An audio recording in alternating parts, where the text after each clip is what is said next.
B'siyata Deshmai, we're going to learn Yuma Daf Yud Gimel. We're going to start 5 lines from the top of the Omid.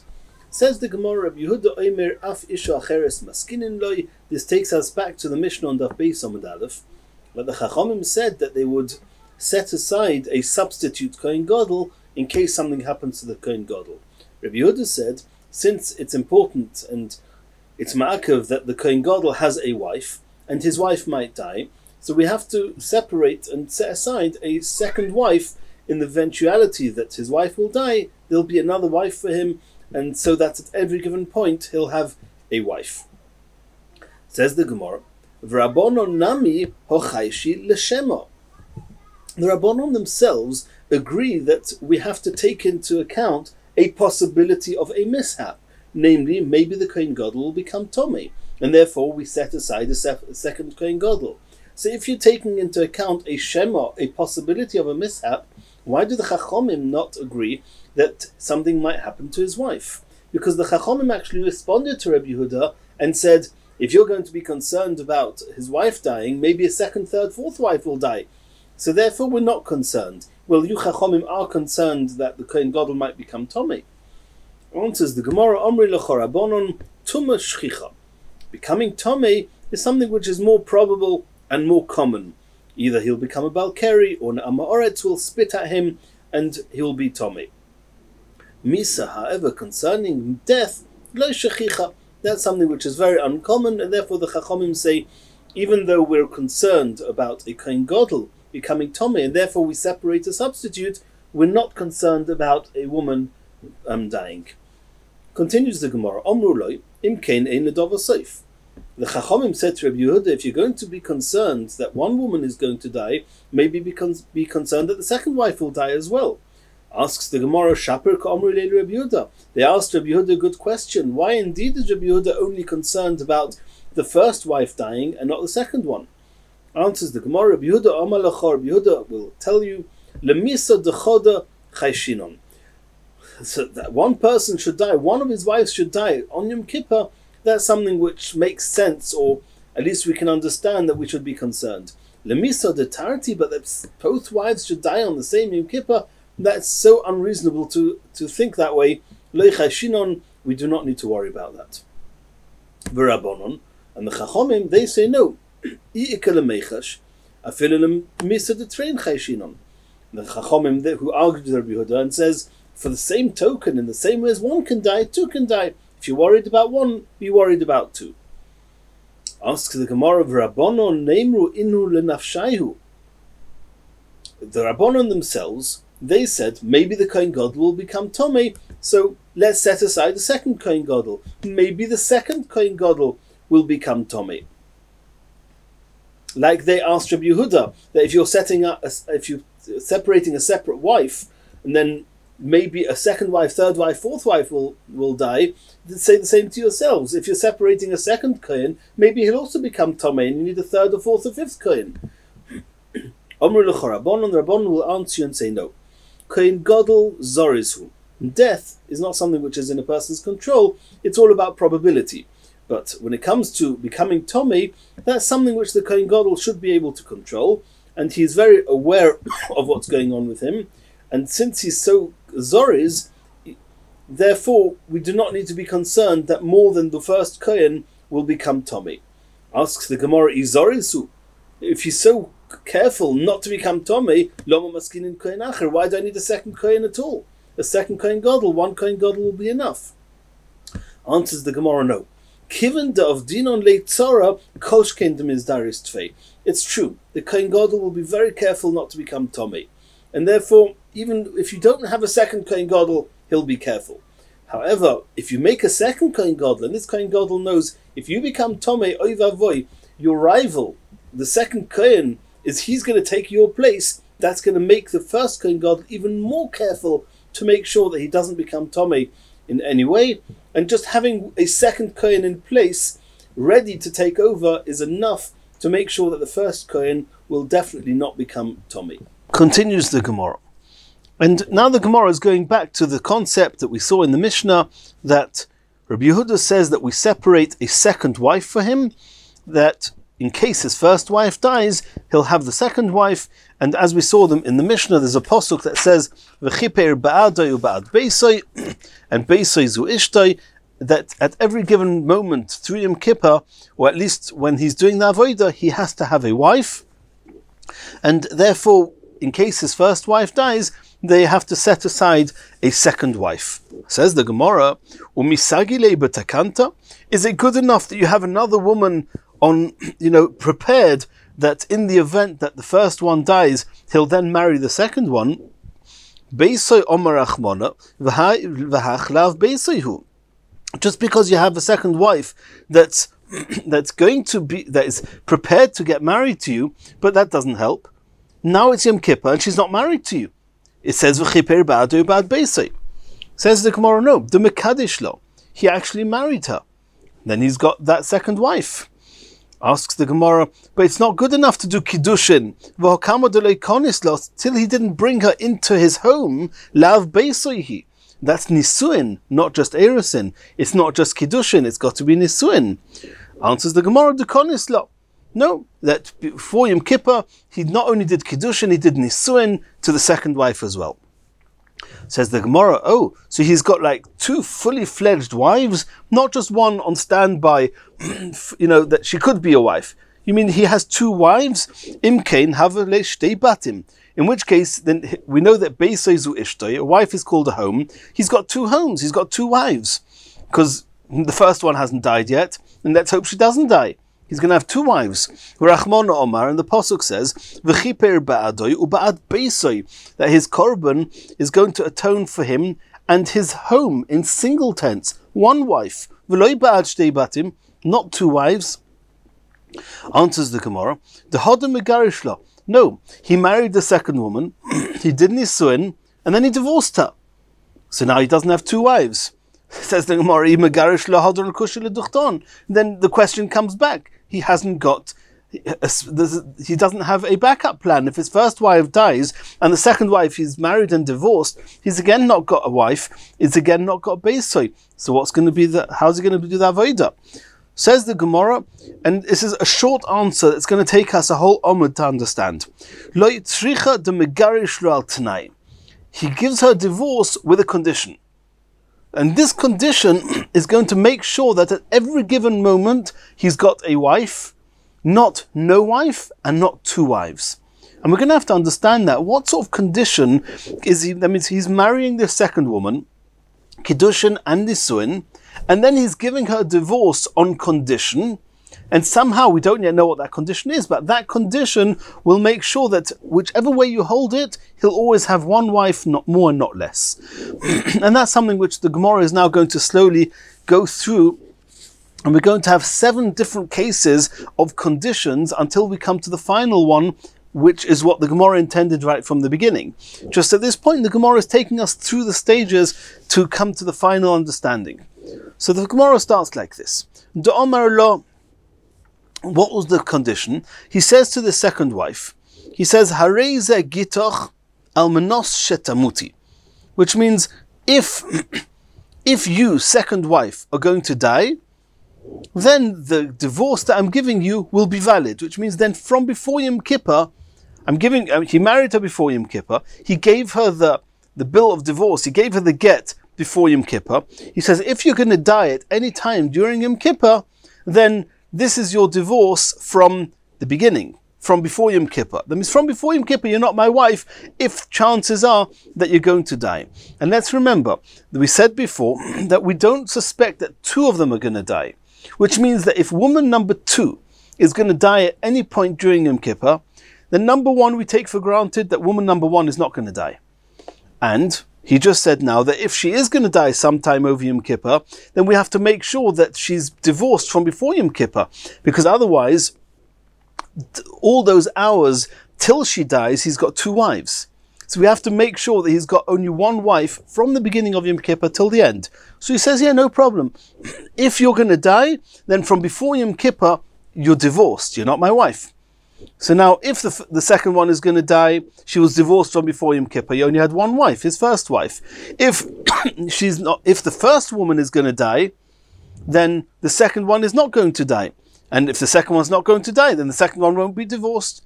So whichever one might die, he's only got one wife at a time. Okay, sounds like a good plan.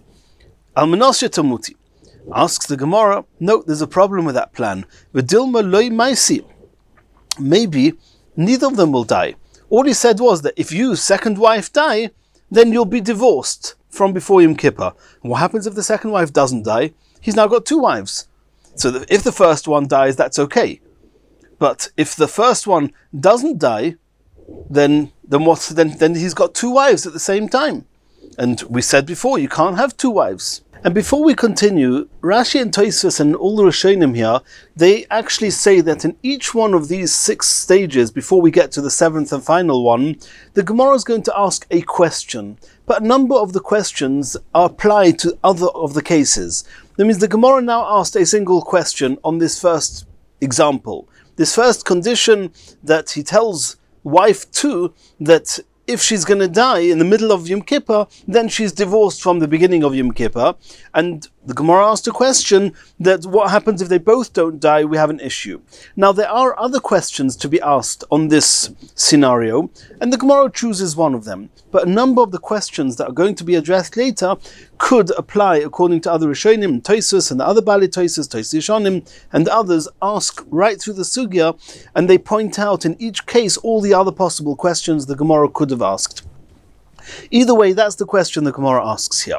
Elo, suggestion number 2, condition number 2.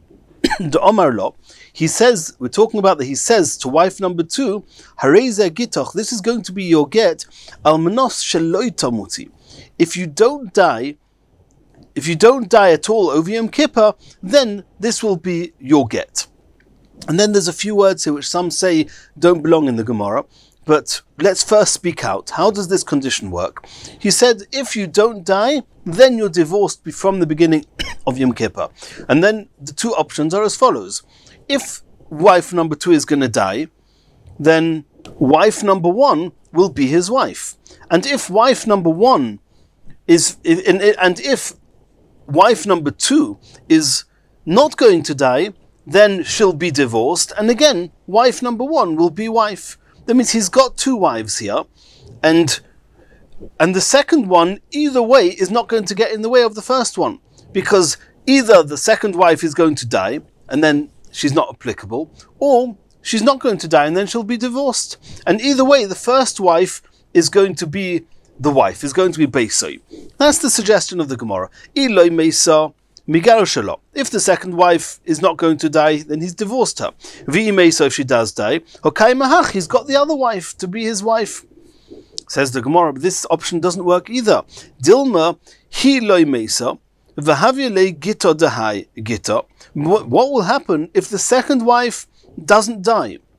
And what was the condition? If you don't die, you'll be divorced. So then the get is a get. Umayse chaverta, maybe the first wife is going to die. V'komle below bias, he's going to be left with no wife. And another question we could have asked is that what happens if the second wife dies? If the second wife dies, then she's not divorced. She's dead. And the first wife will stay alive, because we never suspect that both are going to die, as we said before. However, all the hours before the second wife dies, he's got 2 wives, and that's an issue. And Tosfos says that's another question that could have been asked here. Elo, condition number 3. The Omar Lo, he says to wife number 2, Almanos shetomus echod mikem. Here's a divorce, and the divorce is valid if either of you are going to die. If either wife number 1 dies or wife number 2 dies, then you, wife number 2, are divorced from before Yom Kippur. And then either way, it's okay. If wife number 2 dies, then wife number 1 won't die. Wife number 1 will be his wife, and wife number 2 will be divorced from before Yom Kippur because she died. In the event that wife number 1 dies, then we know that wife number 2 will not die. If wife number 2 doesn't die, then he has a wife. Even though his first wife died, he's got the second wife. And obviously here Tosfos says straight away, we have a question on this. I don't understand. If wife number 1 dies, then the wife number 2 is divorced, because the condition was that wife number 2 is divorced if either of them die. So we have an issue. Tosfos says that's one of the things the Gemara could have asked, but the Gemara at this point assumes that if wife number 2 dies, then she was divorced from the beginning of Yom Kippur, so there's no problem of having 2 wives, and wife number 1 is his wife. And if wife number 1 dies, wife number 2 will be his wife. That's what the Gemara is taking on now. And then Almanos Shetomus Echad Mikem, then Mesa, if wife number 2 dies, Hokai Mahach, wife number 1 is alive. Mesa Hach, and if wife number 1 dies, Hokai Mahach, wife number 2 is still alive. And as we said, Tosfos asks that it doesn't help that wife number 2 is alive, she'll be divorced. This asks the Gemara, no, we have an issue with this condition as well. Dilma loy maisi, loy chodim. Since the divorce is dependent on one of them dying, maybe none of them will die. And this is the same question we asked on condition number 1. That the first answer we had was also Hareze gitoch almanos shetomuti, and we said the same question we asked there. Maybe none of them will die, v'havalei shnei batim, and then he'll have 2 wives, and that's also no good. V'oid, another question. Ki hai gavna, the very fact that you're making a get and saying that the divorce is dependent on let's say on you dying, because he said if any of them die, including wife number 2. So he's telling wife number 2, here's your divorce, and all the while that you're alive, you're not really divorced from me. It's only, that means every minute that you're alive, you're dependent. That means there's no point, there's no cutoff point. There's no absolute clear, distinct cutoff point. This is the point you're divorced. No, because all the time that you're alive, you're not divorced. If someone's going to die, or if this woman, if wife number 2 is going to die, then it will retroactively will say that the get was a get. But there's no distinct cutoff point. And that's an issue. Mihava get, is such a get valid? And the Rishonim say this question could have been asked previously as well. V'omar Rava, did Rava not say, Hareze gitoch, if somebody gives his wife a get and says, Almanos sheloi tishti yain, it's on condition that you're not going to drink wine, kol yemei chayei v'chayechi. You're not going to drink wine all the while that you or I are alive, you're not going to touch any wine. Which means he's given her the get, but at any moment, she's still bound to him, because if any of them are going to, if she's going to drink wine, then the get's going to be invalid. Ein ze krisus. Since her whole life she's bound to him and bound to the condition, this is not called a severing of the relationship, it's an invalid get. However, if he says kol yemei chayei ploini, if he says that if you don't drink wine all the while that somebody else is alive, that's okay, because then she's not dependent on him or on herself, she's dependent on somebody else. Then as long as you can make a condition, as long as it's dependent on somebody else, it's okay. Hareze krisus, it's a good get. Krisus, it's a kosher get. Over here in this case, where he says to her that all the while that means the get is only valid if somebody is going to die. That means if you're going to die, then the get will be valid. So every given moment where she's not dying yet, or she's not just there, she's not going to die now, then she's still bound to him. So the whole get is invalid. That's the second question the Gemara asked. Elo, says the Gemara, we're going to try a fourth idea. The Omar lo, he says to wife number 2, Hareze gitoch, this is your wife, Almanos sheloi tomus chavrech. That if wife number 1 doesn't die, then you'll be divorced. And that's what the condition is. So let's work it out. If wife number 1 doesn't die, then wife number 2 is divorced, because that was the condition. Here's a divorce if wife number 1 doesn't die. So if wife number 1 doesn't die, then wife number 1 is his wife, and wife number 2 is divorced.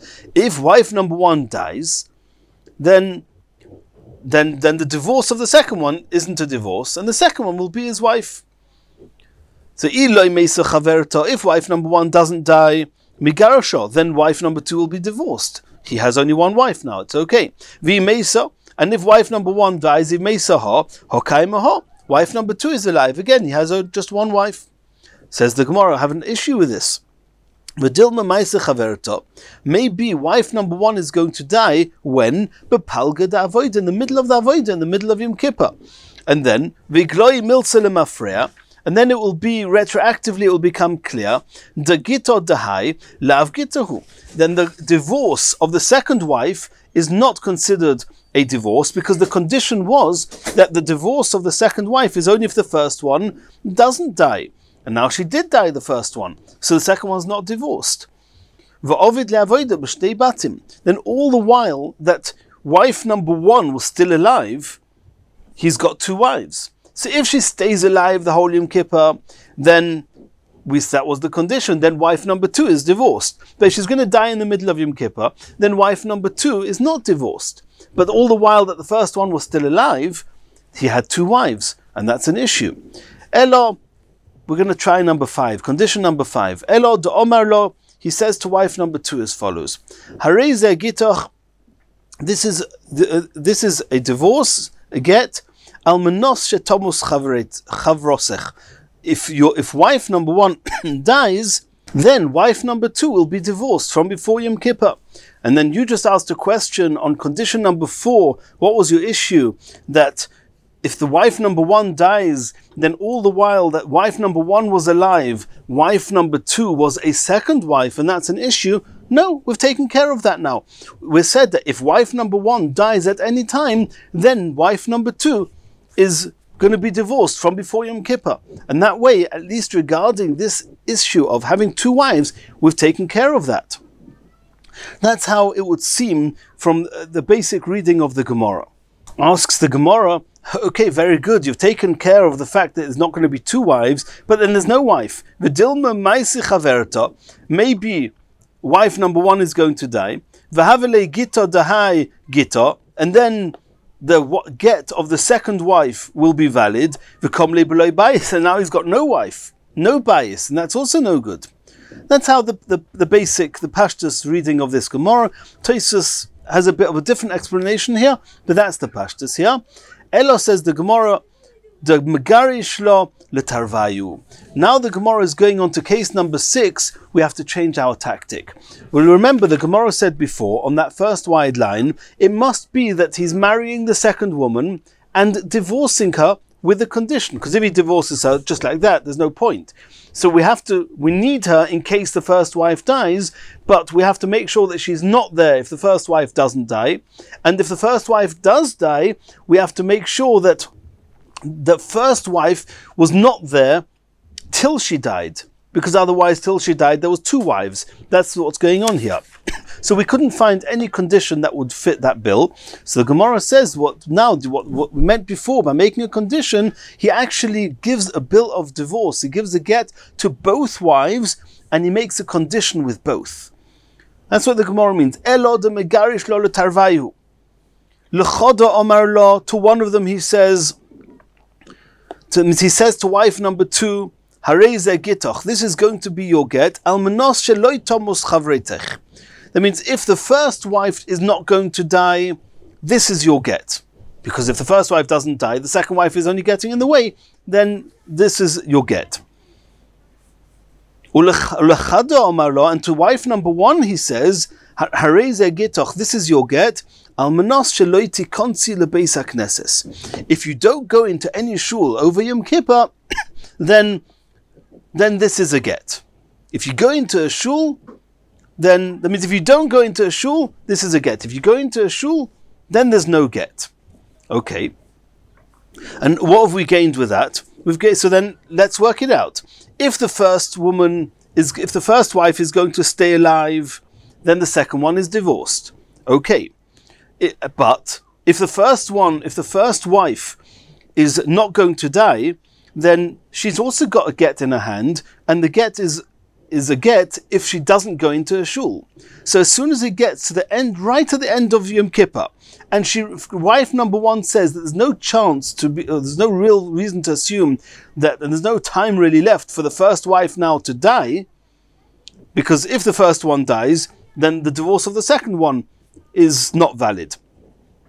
And then the second wife will be the wife. We'll get there in a minute. But all the while that the first wife is not dying, then the second wife is divorced. That was the condition with the second wife. If wife number 1 lives, you're divorced. Okay, wife number 1 must make sure that at the end of the day, she goes into a shul. Right at the end of the day. She must go into shul, because if she doesn't go into a shul, then she's going to be divorced, and then he's got no wife. So at the end of the day, she has to go into the shul. Okay. Now, what's the other chance? What happens if the first wife does die over Yom Kippur? If the first one dies over Yom Kippur, then since she didn't go into a shul, because she died sometime over Yom Kippur, she didn't go into a shul, then the get is a get from the beginning of Yom Kippur. She's divorced, and the second wife will be his wife. And you don't have a problem of having two wives here, because in the event, because what was the question all along? That maybe till the first wife dies, he's got two wives. No, because since she ended up not going into a shul, she died, therefore it will transpire that she was divorced from the beginning of Yom Kippur, and this seems to have taken care of all the issues. Says the Gemara, no, we have an issue here. Dilma loy maisa chaverta. Maybe wife number one doesn't die. If wife number one doesn't die, so wife number two is divorced. Okay, but we said that wife number one will also be divorced if she doesn't go into a shul. And maybe she'll end up not going into the shul because she's lazy and she just didn't go to the shul. Now the divorce of both of them is a divorce. He's left with no wife. Elo, this is the seventh and final solution. To one of the wives, he says, he says to wife number two, if the first wife doesn't die, then you, second wife, are divorced. Which was similar to what we said before. That's what he says to wife number two. And to wife number one, he says, this is your get, on condition that I, Kohen Gadol, go into a shul. If I go into a shul, then you're divorced. If I don't go into a shul, you're not divorced. So then it goes as follows. Let's work it out. If wife number one is going to die, then wife number two is his wife, because he told wife number two that she's divorced if wife number one survives. So if wife number one doesn't survive, she dies, then wife number two is his wife. What's going to be the issue? The question is going to be that till wife number one died, he's got two wives. No. Because when he realized his wife was a goisus, when he realized that his wife was really about to pass out, before she dies, the Kohen Gadol goes into a shul. He says, oh, my wife's about to die, I'm going into shul, because if she's about to die, then the second wife is definitely not going to die. If the second wife is not going to die, the second wife is not divorced. The first wife is going to die, and that means the second wife is not going to be divorced. I'll quickly go into a shul. If I go into a shul, that means that my first wife was divorced from before Yom Kippur. My first wife is divorced before Yom Kippur, my second wife is my wife. He's only got one wife. If the first wife is going to survive, then the second wife is going to be divorced, because that's what he told the second wife. Here's a get if the first one survives. So whichever way you hold it, he's only got one wife. Let's see this inside. To wife number two, he says, this is your get. If wife number one survives, this is a get, your get. And to the first wife, he says, if I go into a shul, you're divorced. If the first wife dies, the second wife will be his wife. And if the second wife is going to die, and if she's going to die, then the first wife is not going to die. If the first wife is not going to die, then the second wife is divorced. He's got the first wife. What are you going to be worried about? Maybe wife number one is going to die in the middle of the day, in the middle of the avodah, halfway through. And then all the while that the first wife was still alive, he had two wives, because the second wife was only divorced if the first wife survives. She didn't survive. She died. So the second wife is not divorced, and the first wife died sometime in the middle of the avodah. He's now got two wives? No. This is what we said before. When the Kohen Gadol sees or hears that his first wife is about to die, Kodim Ihu Va'ayel Beis Knesses, he quickly goes into the shul, and then the get of the first wife is valid. Gita is a valid get lemafrea retroactively, and then he doesn't have two wives at any given point. That is the end of this Gemara. Continues the Gemara. This that we said that Beisoi means V'chiper ba'adu ba'ad Beisoi. Beisoi means one wife, not two wives. Maskeflor of Asi. Rav Asi says V'temer of Avira. Others say it was Rav Avira asks that we have an issue with this. Elo me'ata. What happens in the case of Shnei Yevomois Habois Mibayis Echod? If you have one man that died without children, he had two wives, and we know that the brother of such a man has to do Yibum, maybe Lo Yisyabmu, they shouldn't do any Yibum, because the Pasuk says Asher lo yivne es beis ochiv. Somebody who doesn't want to do Yibum, the Pasuk by Yibum says that what you're doing is you are establishing the home, the single home of the brother that died. And if Beisoim always means just one, here he had two wives, then there should be no Yibum. Says the Gemara, no. Yevimto ribo. You're right, as far as the word Beisoy is concerned, it would mean if he has just one wife. But since it says the extra word Yevimto in the Pasuk, it says V'im lo yachpo itzu ish lo kacha, says Yevimto, v'also Yevimto asharo elazkenim, etc. It says twice the word Yevimto to impress on us that even if he had two wives, then you still do Yibum. Maskef lo Ravina v'temer of Shravya. Another question. Elomeato, you said before at the beginning of the Gemara that Beisoy, it's not good enough to have Kiddushin. It needs to be Nisuin. It has to be that he's taken her into his house, not just done a Kiddushin. Elomeato, if so, Arusa loitis yabim. Then if a person had done Kiddushin with a wife, and then this man died without children, then his brother shouldn't have to do Yibum, because his wife, the Beisoy, his wife was not yet done Nisuin. Says the Gemara, no. Since the Pasuk says an extra word, hachutza, ki yeshu achim yachtav u'meis echod mem ubein ein lo yisiya eishes hameis hachutza le'ishzar, that the wife of the deceased husband should not go out to a strange person. There's a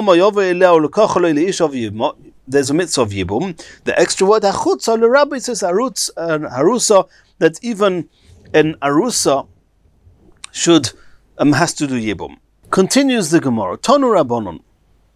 We learned in a Brisa, Kohen Gadol Makriv Oinon. A Kohen Gadol is allowed to offer korbanos even though he's an Oinon. An Oinon is the day that one of the 7 close relatives dies. That day he's an Oinon. And if a regular Kohen does an Avodah whilst an Oinon, the Avodah is possible. A Kohen Gadol is different. He's allowed to offer up the korbanos even as an Oinon. He's not allowed to eat from korbanos when he's an Oinon, but he's allowed to offer the korbanos. Rabbi Yehuda Oimer kol hayom. Rabbi Yehuda says all day. What does that mean? We don't really know what Rabbi Yehuda means here. My kol hayom, asks the Gemara. What's Rabbi Yehuda trying to impress? He's arguing with the Tanna Kama. What's he saying? So Omar Rava, others say it should be Rabbah. What does Rabbah say? Lo nitzrach elo lahaviyoi mitoich beisoi. That Rabbi Yehuda is saying not only the Kohen Gadol can continue doing the avodah that he's in the middle of, that on the contrary, there's a mitzvah to bring the Kohen Gadol from his home when he's in a state of Oinon. We don't want him to be sad. It's a mitzvah for a Kohen Gadol to be happy all the time. So we bring him to the Beis HaMikdash and be distracted from the pain and from the mourning, and he should continue doing the avodah. That's according to Rabbah, that's what Rabbi Yehuda means. Kol hayom. Make sure that all days in the Beis HaMikdash, go and bring him to the Beis HaMikdash. Omar le Abaya. Abaya said to Rabbah, it doesn't make sense, because that means that Rabbi Yehuda is being even more makel. Hashta le Rabbi Yehuda, according to Rabbi Yehuda, let's discuss a regular Kohen, not a Kohen Gadol. What's the halacha? That Rabbi Yehuda holds, afukei mafkinon le. That the Kohen Hedyot, even if he's in the middle of doing the Avodah, we tell him, stop in the middle of what you're doing. Stop. You're an Oinon. The Tanya, as we saw in the Brisa, Hoya Oimedu Makriv al Gaba Mizbeach. If a regular Kohen was in the middle of, he was standing and offering the korban on the Mizbeach, V'shoma Shemeis Lemeis, and he hears that that one of his relatives died, maniach avodah, so he leaves his avodah, v'yotz, and he goes out. Divrei Rabbi Yehuda. That's Rabbi Yehuda. Rabbi Yosi Omer, Rabbi Yosi says yigmor. Rabbi Yosi says that if you're in the middle of an avodah, you can carry on doing the avodah. Don't start a new avodah. So we see that Rabbi Yehuda was more, by Kohen Hedyot, he's more machmir than the person who's arguing with him, which is Rabbi Yosi. And over here you're saying that Rabbi Yehuda is being more makel, vat omras, and now you're saying by Kohen Gadol, not only is he allowed to do the avodah when he's there, you're even going to bring him from his home? Rabbi Yehuda is supposed to be, seems to be the more machmir. How can over here he be more makel? Ela Omar Rava. This Rava, before it was Rabbah, Rava gives another explanation. What does it mean? Rabbi Yehuda says, Kol hayoim, my Kol hayoim, loimar, she'eino oived Kol hayoim. He's arguing with the Tanakama and he's being machmir. Tanakama say, Kohen Gadol makriv oinon. Kohen Gadol is allowed to bring a korban even when he's not oinon. Rabbi Yehuda says, Kol hayoim. All day, he's not allowed to do the avodah. Why is he not allowed to do the avodah? We know that a Kohen Gadol who does the avodah as an oinon, it's not possible. He might come to eat from the korbanos, and we know that an oinon, even a Kohen Gadol, is not allowed to eat from the korbanos. Rabbi Yehuda was concerned he might by mistake come to eat it, and therefore he says kol hayom he shouldn't do the avodah. Omar Rav Ada bar Ava l'Rava. Rav Ada bar Ava asked against Rava, umigoza Rabbi Yehuda, and this is why this Gemara is brought here. It says Rabbi Yehuda concerned shema yoichal, maybe the Kohen Gadol is going to eat from a korban in an oinon state. Votnan, we learned in our Mishnah. Rabbi Yehuda Omer, af isho acheres maskinin loy. What happens if a Kohen Gadol, if his wife dies, then he's going to marry he's got a second wife. But if his wife dies, then he's an oinon. And if he's an oinon, shemot Thomas ishtoi, maybe his wife is going to die, and he'll have a second wife. V'imaisi ishtoi ovid avodah. But we see this Kohen Gadol continues doing the avodah, even though his wife died. If his wife died, he's an oinon. If he's an oinon, you see clearly this is Rabbi Yehuda. Rabbi Yehuda says that you separate a second wife, which means we're concerned maybe the first wife will die, and we want the Kohen Gadol to continue doing the avodah. Therefore, he has a second wife, but he's going to be continuing doing the avodah, even in a state of oinon. So how can you, Rava, say that a Kohen Gadol in a state of oinon is not allowed to do the avodah because he might eat from the korban? You see clearly in our Mishnah, Rabbi Yehuda doesn't hold that way. Answers the Gemara, Omar lei hachi hashta. There's a very fundamental difference. Hossam, in our Mishnah, Kivan du Yom Kippurim, who we're talking about Yom Kippur, to kule al maloika achli, who eats on Yom Kippur? Kohen Gadol wouldn't entertain the idea, nothing to do with oinon.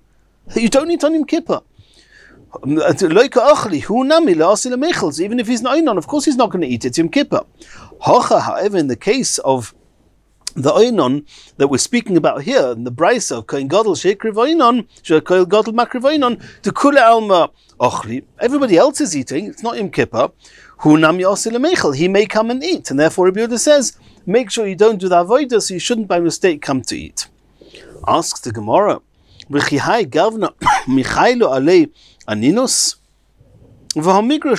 don't understand. We just explained that if his wife dies, then before she died, he gave her the get. You remember we said he went into the shul in order that just before she died, the get from the beginning of Yom Kippur, retroactively, she was divorced. So if she was divorced, then there's no aninos, it's not his wife. So v'hamigrusha, he divorced her. Answers the Gemara, Nehida aninos leichayil alei. You're right. The real halachos of aninos don't apply. Aninos only applies to one of the 7 relatives. A wife is one of them. But if she's divorced, then not. However, trude miloi mitred. However, since he was very close to her, he wasn't fighting with her, he didn't want to divorce her. It was just that because he needed to have only one wife, not more, not less, he had to do this condition that if she was going to die, that she would be divorced from the beginning of Yom Kippur. But he was attached to her, and therefore he's going to be otherwise distracted because of the pain of losing the wife he didn't want to lose. And therefore, even though he's not an oinon, but he's torud, and since he's torud, he's not allowed to eat kochim, as Rashi brings, "Kochim be'inon simcho gdula and brings a pasuk, you have to eat it b'simcha, and therefore he's not allowed to eat it, even though he's not really an oinon, but he's disturbed enough that he's not allowed to eat kochim, and he might come to eat kochim by mistake, and therefore Rabbi Yehuda says it's a gzeira, he shouldn't do the avodah the whole day, if it's not Yom Kippur. And in the next year we're going to start the next Mishnah.